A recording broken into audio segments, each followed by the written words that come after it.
Herkese selamlar, kanalıma hoş geldiniz. Bugün bu güzel bebeğimizin burun ve dudak işlemesini yapacağız. Sonrasında elbisesini örerek tamamlamış olacağız.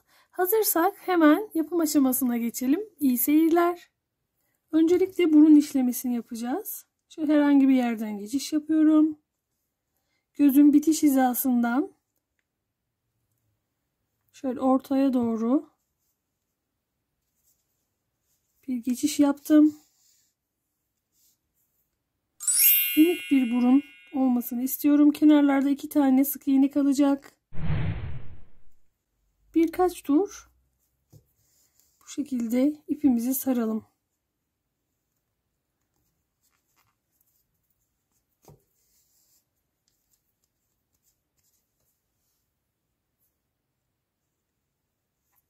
Üç.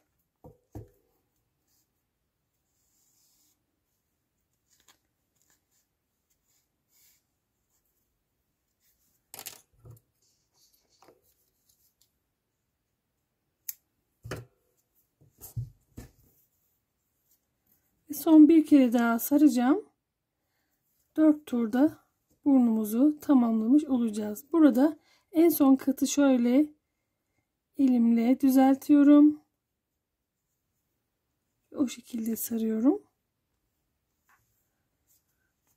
Evet, burun işlemimiz tamam oldu. Şimdi hemen dudak işlemesine geçeceğiz. Şu kopan ipimi hemen çekeceğim. Evet.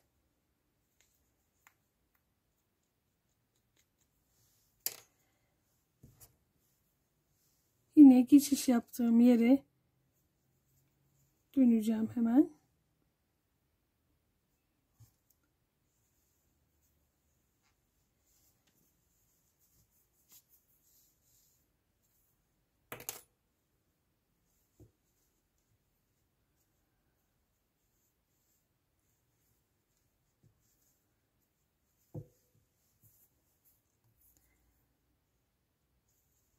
İpimi hemen içeri doğru gizledim.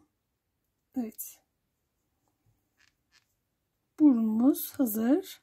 Şimdi hemen dudak işlemesine geçeceğim. Bunun için koyu kiremit tonlarında kırmızı ya da yakın bir ton. Elbisem kırmızı olacak. Siz dilerseniz öreceğiniz renk kırmızı ise katlarını ayırıp işlemede kullanabilirsiniz. Dudak işlemesi için hemen burnun şöyle orta hizasından iğne takarak size göstereyim.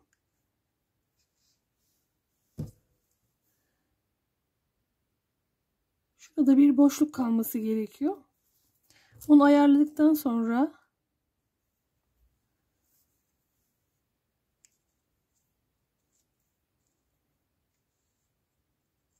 evet şöyle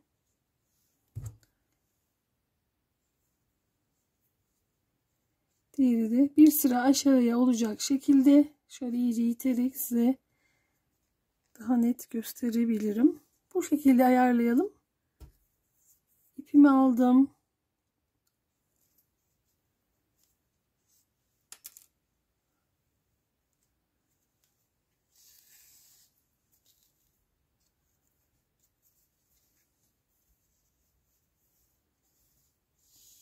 Video çekerken bunları yapmak biraz daha zor oluyor. Çünkü tam simetrik olarak işaretlemek ve işlemek biraz sıkıntılı. Şimdi şu pembe iğnemi alıyorum.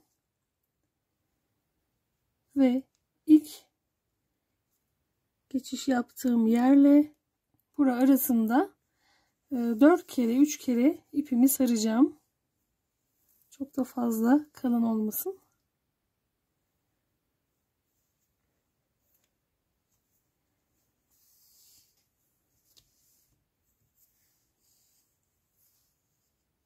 İki.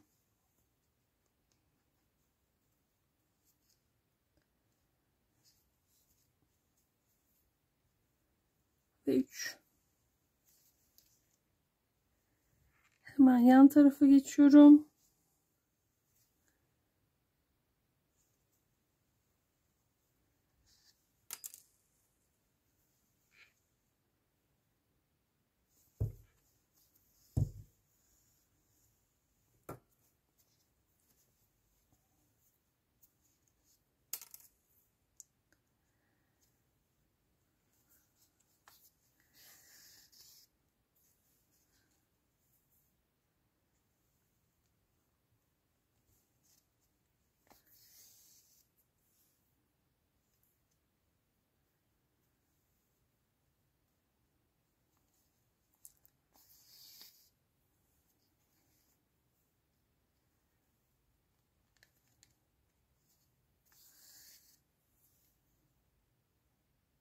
bebeğimin arkasını çevirdim ve sarma işlemine başladım.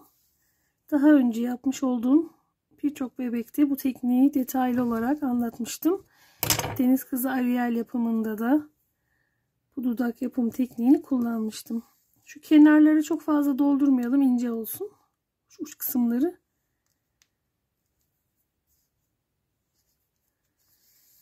İstediğimiz dolgunluğa gelinceye dek bu şekilde saralım. Evet, bu şekilde sardıktan sonra şöyle yine aşağıya batarak şu üst kısma çıkacağım ya da bu şekilde yapabiliriz.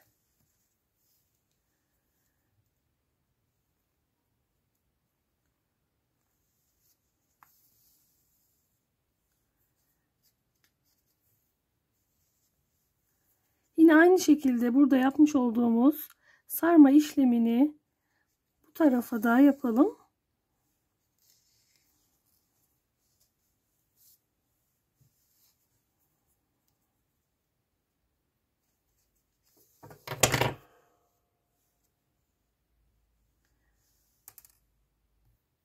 Evet, bu sırayı da sardık. Şöyle karşıya geçiş yapacağım.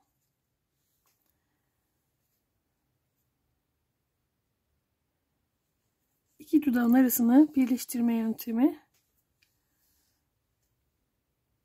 Çekiyorum ipimi hafifçe ve ortadan çıkıyorum.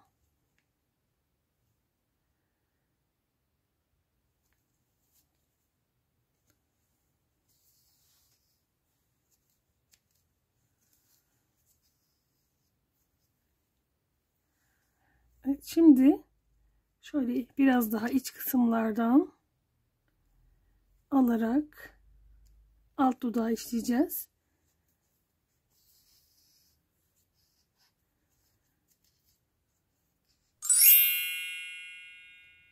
Birkaç tur sarma işlemi yapalım.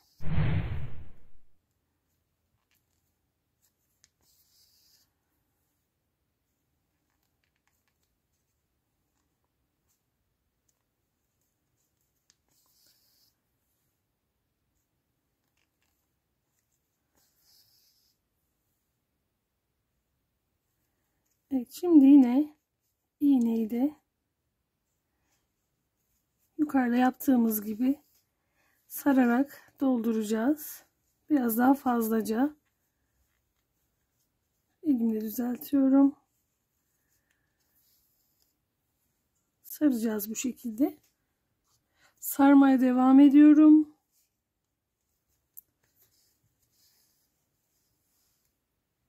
Şöyle eksik kalan kenarlarında falan yer varsa bu şekilde sarıyoruz.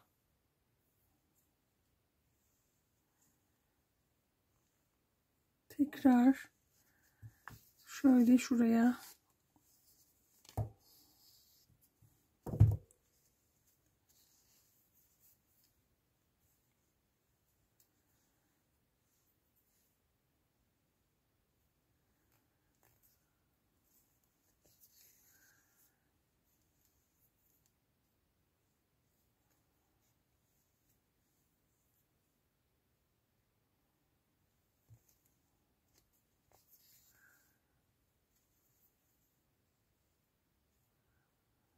bunu aşağıya doğru şöyle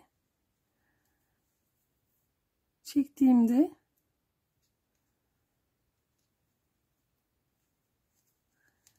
aradaki boşluk kapanacak.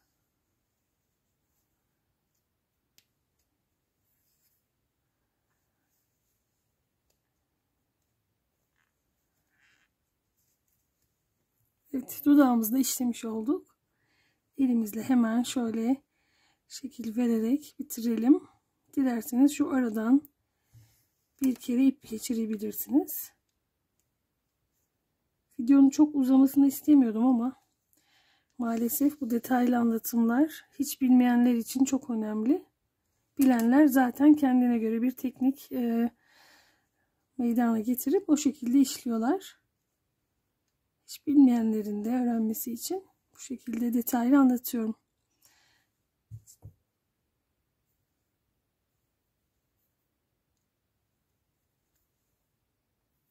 Evet, şöyle allıkla ya da toz pastel boyalarla hafif renklendirme yapabilirsiniz.